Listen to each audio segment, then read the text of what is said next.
Good morning, students. Science and Technology, Part 2, Standard 9th, Worksheet number 6, 7, 8, and 9. Life processes in living organisms. सजीवामधील जीवन प्रक्रिया. कृतीपत्रिका 6, 7, 8 आणि 9 या 4 वर्कशीटसाठी आपणाला हे पूर्ण प्रकरण दिलेलं आहे. Chapter number 15 life processes in living organism. First, transportation, परिवहन. A substance that is synthesized or absorbed in one part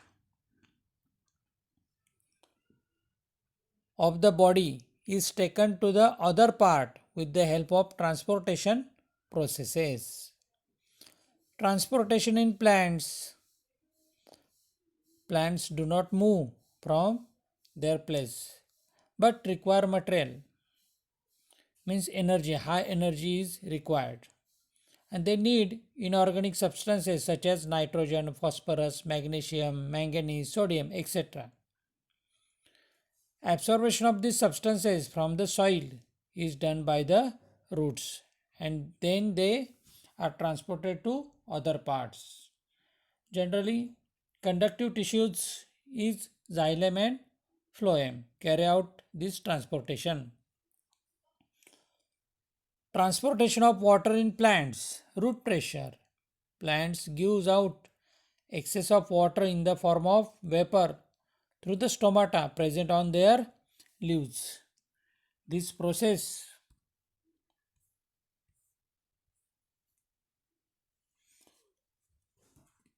is called transpiration.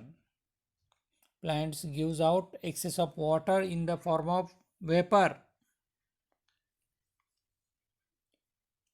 through the stomata present on their leaves. This process is called transpiration. Then excretion, उत्सर्जन. आपणाला definition बऱ्याच वेळा विचारलेले आहे बघा. Removal of waste or harmful substances from the body is called excretion. Excretion in plants and in animal.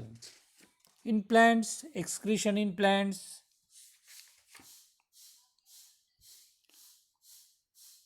You know some examples, excretion in plants.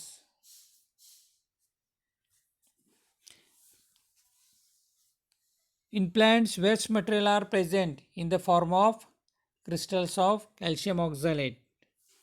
They are called raphides. As they are needle shaped, they prickle and cause irritation of the skin. तुम्हाला माहिती आहे की अळू खाताना, अळूची भाजी खाताना आपणाला काय होतं, खवखवल्यासारखं वाटतं. म्हणजे ते कॅल्शियम ऑक्झॅलेटचे स्फटिक असतात आणि ते घशाला स्क्रॅचेस होतात. म्हणजे घशाला काय होतात की ते खरवडतात आणि त्यामुळे ते आपल्याला काय होतं, इरिटेशन, खवखव झाल्यासारखं वाटतं. Most of the waste substances of plants are stored in vacuoles of leaf cells and in flowers, fruits, and the bark of the stem.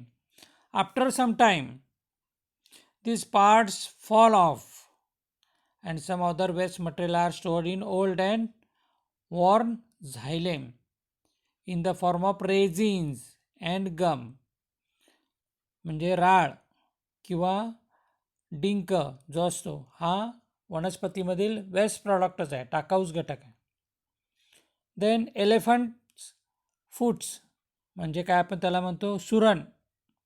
याच्यामध्ये सुद्धा आपणाला जो इची सेन्सेशन होतं, खवखवण्यासारखं वाटतं, त्याच्यामध्ये सुद्धा काय असतं, रॅफॅट्स असतात. Then some waste material of plants are useful to humans. वनस्पतीमधील जरी टाकाऊ पदार्थ असले तरी मानवाला खूप उपयोगी आहेत. त्यामध्ये आपण बघितलं की गम, डिंक, रेझिन्स, राळ, LaTeX, rubber, LaTeX of rubber, जे टायर वगैरे बनवण्यासाठी किंवा रबराचे किती वस्तू असतात हे आपल्याला माहिती आहेत. Then excretion in human being,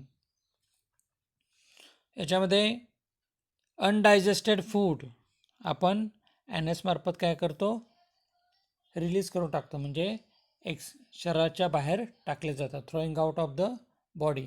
respiratory system means respiration, याच्यामध्ये inhale and exhale, inhale oxygen and exhale carbon dioxide. Then excretory सिस्टीममध्ये जनरली किडनी हा मेन पार्ट येतो. Pair of kidneys, pair of ureters, urinary bladder and urethra is the main part of excretory system. या किडनीमध्ये काय असतात तर nephrons असतात, ट्युब्युलिज, आणि याच्यामार्फत बघा ॲप्रॉक्सिमेटली 5 लिटर ब्लड, तुम्हाला ही डायग्रॅम आहे बघा, आपण वर्कशीटमध्ये अभ्यासलेली आहे किंवा बघतो आपण, याच्यामध्ये त्याची नावं लिहायची असतात, ती लिहू शकता तुम्ही.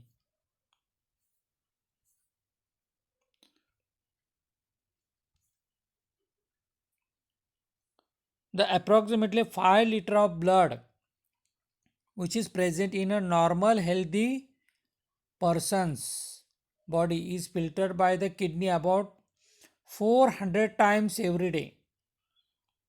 म्हणजे व्यक्तीच्या शरीरात, साधारण व्यक्तीच्या शरीरात 5 लिटर रक्त असतं, जे या किडनीमधून रोज 400 वेळा फिल्टर केलं जातं.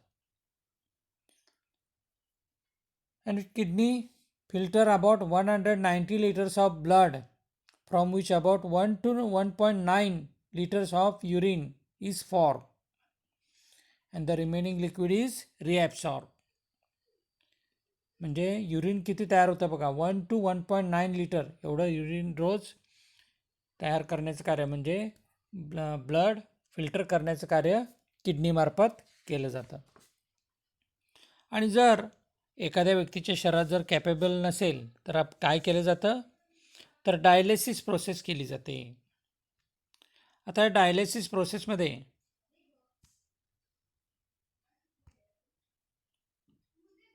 काय केलं जातं तर the efficiency of kidney can be adversely affected by injury, infection और डिक्रीज ब्लड सप्लाय. याच्यामध्ये काय होतात, excess of toxic substances accumulate in the body and it can lead to death. If kidney fail, nitrogenous waste are separated from the blood with the help of man-made machine. And the process of separating the nitrogenous waste from blood with the help of machine is called dialysis. Dialysis मार्फत काय केलं जातं, मानवाच्या शरीरात machine मार्फत, म्हणजे बाहेर machine असतं, शरीरातून रक्त काढलं जातं, म्हणजे पाईपद्वारे घेतलं जातं एका बाजूनी आणि नंतर दुसऱ्या बाजूनी शरीरात काय केलं जातं, तुम्हाला डायग्रॅममध्ये दाखवलेलं आहे बघा ऑन पेज 168, की फिल्टर केलं जातं आणि नंतर शरीरामध्ये पाठवलं जातं. देन कोऑर्डिनेशन इन प्लांट्स, वनस्पतीमधील समन्वय. मोमेंट और growth of any part of the plant in response to the external stimuli is called tropism or tropic movement. Phototropic moment म्हणजे प्रकाशानुवरती होणारी हालचाल. Then hydrotropic moment, roots of the plants grow toward the water, सूर्य म्हणजे पाण्याच्या दिशेनं मुळांची होणारी वाढ. Stem grow toward the source of light is called phototropic moment. खोडाची वाढ ही सूर्यप्रकाशाच्या दिशेनं होणे. अशी बरीच उदाहरणं आपल्याला वेगवेगळी सांगता येतात. Chemotropic moments, moment shown by plants in response to specific chemical, means pollen tubes toward the ovule is the example. Then you know mimosa plant, touch me not, लाजाळूचं झाड, याच्यामध्ये काय होतं, वॉटर लेवल डिक्रीज केली जाते. ही वाढ नाही आहे, फक्त हिला काय म्हणतात, ग्रोथ इरिलिव्हंट मोमेंट्स म्हटलं जातं. त्याचंही उदाहरण आपणाला दिलेलं आहे बघा. व्हीनस फ्लाय ट्रॅप, लोटस याची उदाहरणं आहेत, गेल्या वर्षी आपण बघितलेले आहेत. The lotus flower opens during day time while that of the tuberose म्हणजे निशिगंध opens at night. बाल्सम, तेरडा, appropriate time, bust. This fruit spread everywhere means seeds disperse everywhere म्हणजे बाल्सम ट्री म्हणजे तेरडा. आपणाला माहिती आहे की तेरड्याची जी फळं असतात त्याला सहज स्पर्श केला तरी काय होते, योग्य वेळी ते फुटतात आणि बिया सर्वत्र पसरतात. देन टाईप्स ऑफ नर्व्स, आपल्याला डायग्रॅम आहे बघा, विचारतात त्याच्यामध्ये. Sensory neurons, motor neurons and association neurons. The human nervous system is divided into three parts. First, CNS means central nervous system. Second, peripheral nervous system, PNS. And third, ANS, autonomic nervous system. The central nervous system consists of the brain and spinal cord. मेंदू आणि मेरुरज्जू याचा भाग येतो या CNS मध्ये, central nervous सिस्टीममध्ये. याच्यामध्ये ब्रेनची आपणाला माहिती दिलेली आहे बघा. मेन रिजन कोणते आहेत, ते टाईप नाहीत ब्रेनचे, तर रिजन्स आहेत. Cerebrum, cerebellum, medulla oblongata, spinal cord यासारखे आपल्याला दिलेले आहेत बघा. Function of the left brain, function of the right brain याची माहिती आपल्याला इथे मिळते. सेरिब्रम म्हणजे प्रमस्तिष्क. This is a larger part of our brain and consist of cerebral hemisphere. 2 भाग त्याचे झालेले आपल्याला समजतात, त्याच्यामध्ये होत नाहीत, 2 भाग समजतात फक्त. Cerebellum, this is the smaller part of the brain situated below the cerebrum at the back of the cranial cavity. कवटीच्या पाठीमागे असतो हा सेरिबेलम. मेडुला ऑब्लॉंगेटा हा काय असतो, कनेक्ट केलेला असतो तो. देन स्पायनल कॉर्ड, मेरुरज्जू, याची सुद्धा डायग्राम आपल्याला महत्त्वाची आहे बघा.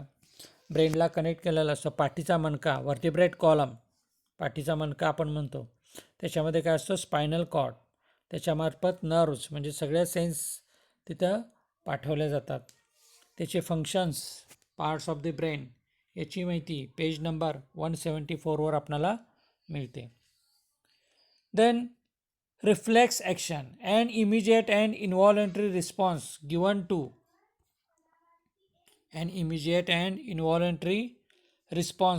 To a stimulus from the environment is called a reflex action. प्रतिक्षिप्त क्रिया. When smelling a delicious any food item, watering our mouth, म्हणजे एखादा रुचकर पदार्थाचा वास आला की आपल्या तोंडाला पाणी सुटतं बघा, ही रिफ्लेक्स ॲक्शन आहे. समजा एखादं वाहन आपण जर चालवत असो आणि मध्येच जर पटकन एखादं कोणतरी आलं तर सडनली आपण काय करतो, ब्रेक अप्लाय करतो. ही जी ॲक्शन असते ही कसली असते, रिफ्लेक्स ॲक्शन. ब्लिंकिंग आवर आयज वेन सी टुवर्ड्स सनलाईट, सूर्यप्रकाशाच्या दिशेने बघितलं की डोळे काय होतात, ब्लिंकिंग म्हणजेच काय होतात, दिपतात बघा, डोळे मिटले जातात. When we touch any hot object we remove our hand immediately, आपण पटकन आपला हात काय करतो, विड्रॉल करतो किंवा रिमूव्ह करतो. किंवा प्रिक, एखादा टोचला असेल, निडल प्रिक टोचले असेल तरी आपण काय करतो, रिमूव्ह करतो. देन केमिकल कंट्रोल, याची सुद्धा उदाहरणं आहेत बघा. Control and coordination in our body is also brought about with the help of certain chemical substances called hormones. याच्यामध्ये द एंडोक्राइन ग्लँड्स असतात. हार्मोन सिक्रेट करणाऱ्या त्या डकलेस असतात. डकलेस म्हणजे त्यांच्या नलिका नसतात, पण शरीरात ज्या ठिकाणी सिक्रेट होतात तिथून त्या ऑल ओव्हर बॉडी स्प्रेड केल्या जातात. आपल्या संपूर्ण शरीरभर त्या पाठवल्या जातात. त्यांची नावं आपणाला दिलेली आहेत बघा ऑन पेज 177. आणि आपल्या शरीरात कुठे कुठे आहेत याची माहिती यामध्ये आपणाला मिळते.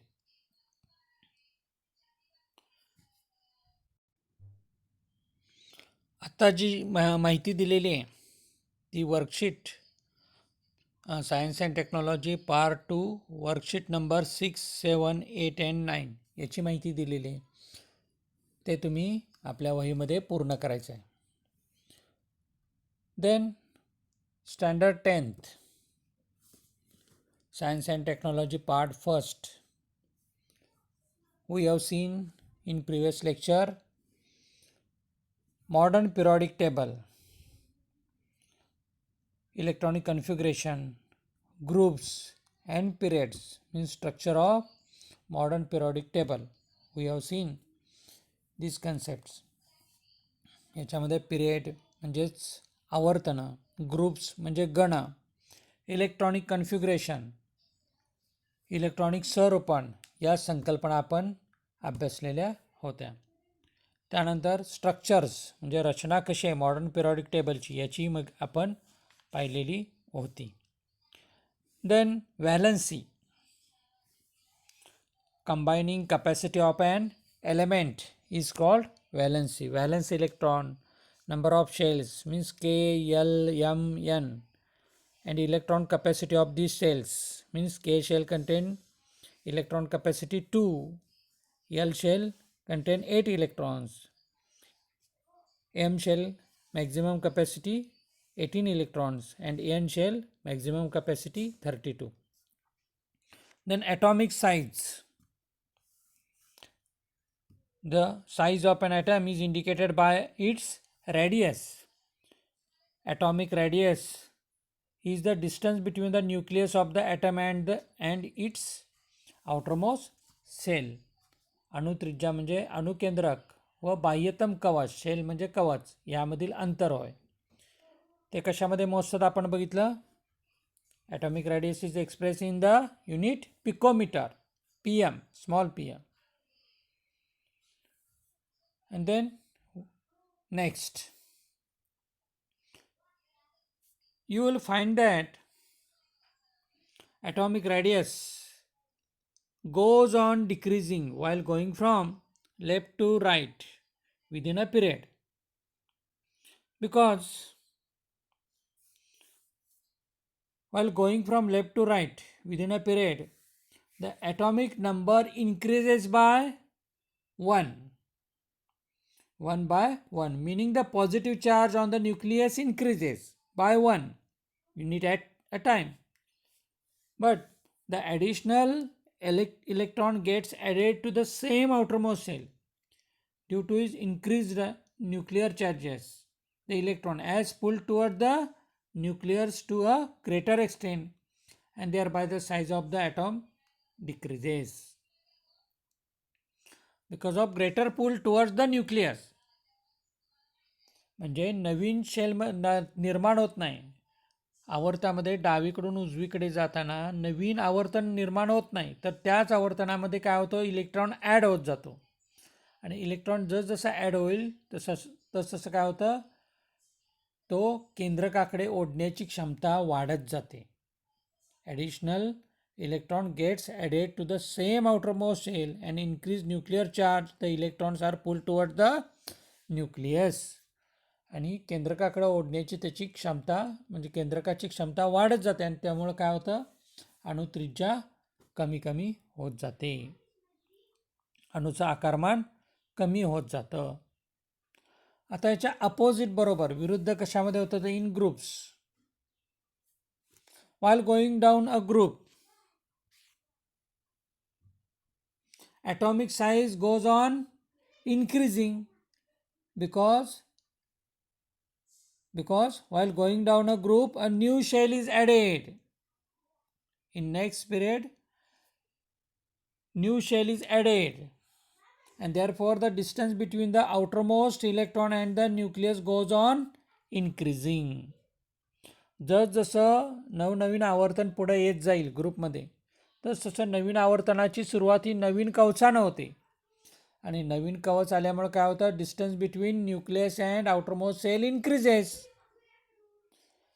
अणुकेंद्रक आणि बाह्यतम कवच याच्यामधलं अंतर वाढत गेलं आणि वाढत गेल्यामुळे काय झालं, atomic size increases. Result of this the atomic size increases in spite of increase nucleus charge.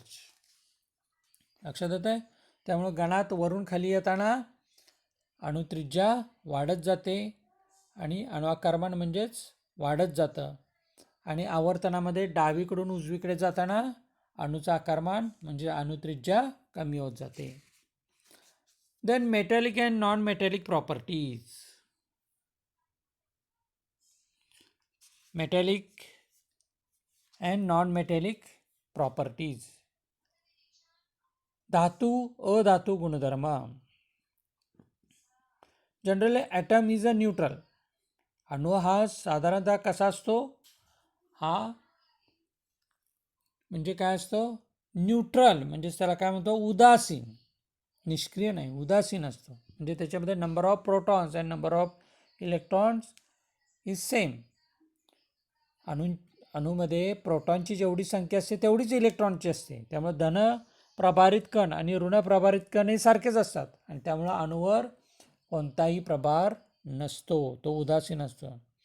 पण त्यांनी जर इलेक्ट्रॉन डोनेट केले किंवा ॲक्सेप्ट केले तर मात्र तो इलेक्ट्रो पॉझिटिव्ह होऊ शकतो. जर डोनेट केला तर इलेक्ट्रो पॉझिटिव्ह होतो आणि जर इलेक्ट्रॉन ॲक्सेप्ट केला तर तो काय होतो, इलेक्ट्रो पॉझिटिव्ह होतो. जर तो इलेक्ट्रॉन डोनेट करत असेल तर तो काय होणार, कॅटायन, त्याच्यावर पॉझिटिव्ह चार्ज होतो. आणि जर तो ॲक्सेप्ट करत असेल तर काय होतो, ॲनायन, निगेटिव्ह चार्ज तयार होतो. आता आपण बघणार आहोत काही माहिती. बघा, आपण जर बघितलं मॉडर्न पिरियॉडिक टेबलमध्ये, आपण प्रिव्हियस लेक्चरमध्ये याची माहिती घेतलेली आहे, झिगझॅग लाईन.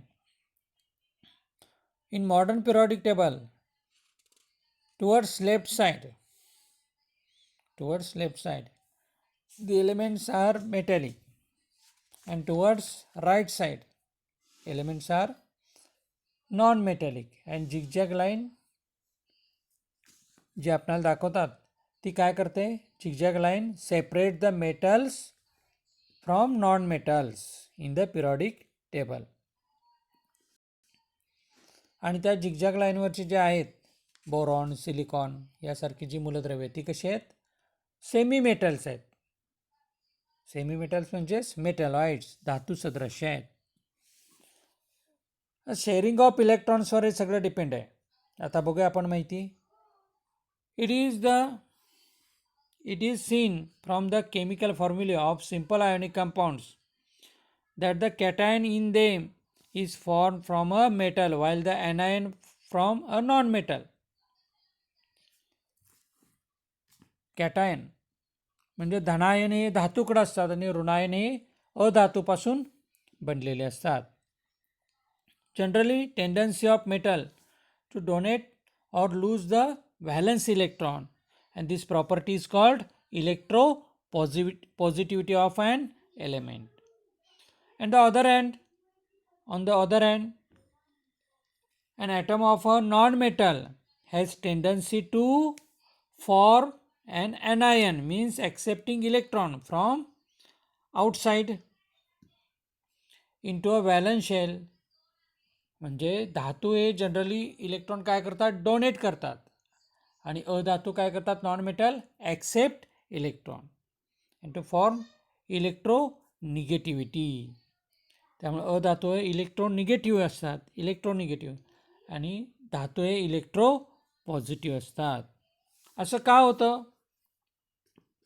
तर ती माहिती बघा. Electrons in the inner shell lie in between the valence shell and the nucleus. Because of their presence, the effective nuclear charge exerting an attractive force on the valence electrons is somewhat less than the actual nuclear charge. and thus the number of valence electron in metal is small, 1 to 3. Also, the effective nuclear charge exerting the attractive force on the valence electron is small. As a combined effect of these two factors, metal have tendency to lose the valence electron. म्हणजे बाह्यतम कवचात जे electron असतात त्याच्यावर केंद्रकीय जो प्रभार असतो, केंद्रकीय प्रभार हा कमी कमी होत जातो पुढे पुढे, आणि त्यामुळे कमी प्रभार असल्यामुळे शेवटी जर 1 ते 3 मूलद्रव्य 1 ते 3 जर इलेक्ट्रॉन असतील तर त्याच्यावर कमीच प्रभार असल्यामुळे ते इझिली काय केले जातात, बाहेरच्या बाहेर डोनेट केले जातात. And this tendency of an element called electropositivity is the metallic character of that element. याच पद्धतीनं इलेक्ट्रोनिगेटिव्हिटी पण आपणाला समजते. त्याची माहिती आपण उद्याच्या तासाला बघणार आहोत, नंतरच्या तासाला बघू. So question for you.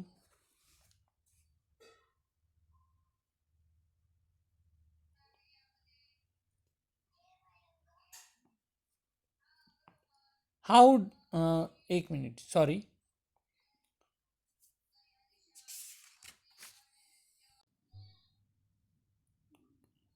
Write scientific reasons.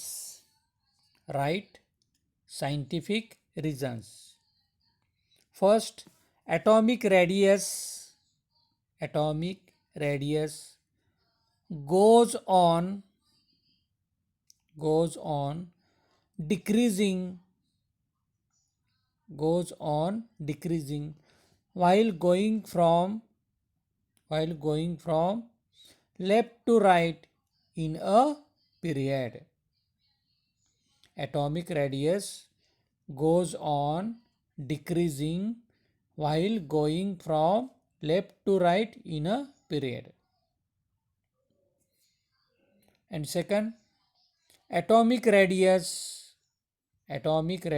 goes on increasing. Atomic radius goes on increasing down a group. Atomic radius goes on increasing down a group. Thank you.